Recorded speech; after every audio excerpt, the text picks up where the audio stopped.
Dans le bureau du père Christophe, un tableau, un cadeau fait main par un ancien habitant des rues qui, grâce aux soins et au soutien, a pu dépasser ses troubles comportementaux. Aujourd'hui, il a retrouvé un foyer.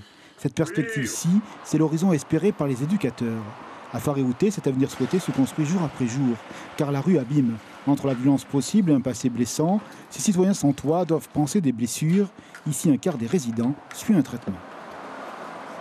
Principalement, c'est tous ceux qui sont suivis au département psychiatrique. Voilà, donc ça peut être du Dépacote, du Lozapac, voilà, des médicaments qu'ils doivent prendre en fonction de leur pathologie. Donc voilà, là c'est tout le stock, avec les injections aussi, car il y a des infirmières du département de la santé qui viennent aussi ici leur faire les injections.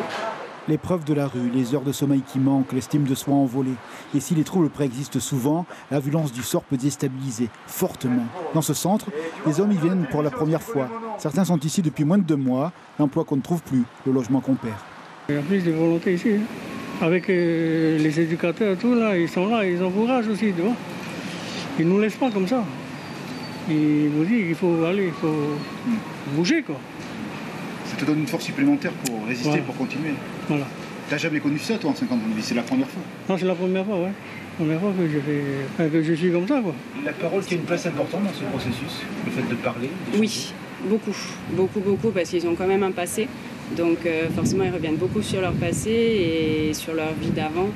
Et le fait de voir leur passé et puis de voir maintenant leur projet, ce qu'ils veulent faire, donc forcément, des fois, ça fait un déclic. Le père Christophe, dans tous ses rapports, signale la progression des troubles dans une population de SDF stable. D'ailleurs, une permanence psychiatrique mise en place par les autorités publiques connaissait jadis une certaine fréquentation. Parmi les sans-abri suivis par la paroisse, 53 sont reconnus handicapés par la Cotorep. Malgré tout, on a peu de ces personnes qui soient violentes physiquement. On a plus de ces personnes qui sont violentées, qui sont maltraitées. Donc vous demandez quoi? Une table ronde, d'agir rapidement?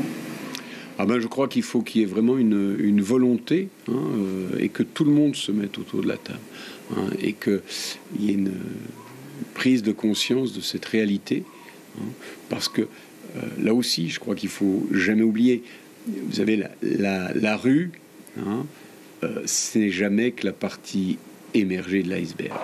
Le combat doit être incessant, les plus jeunes habitants des rues sont les plus concernés, car soigner, c'est ouvrir une porte vers l'avenir. L'information en continu sur Polynésie la première, Internet et réseaux sociaux.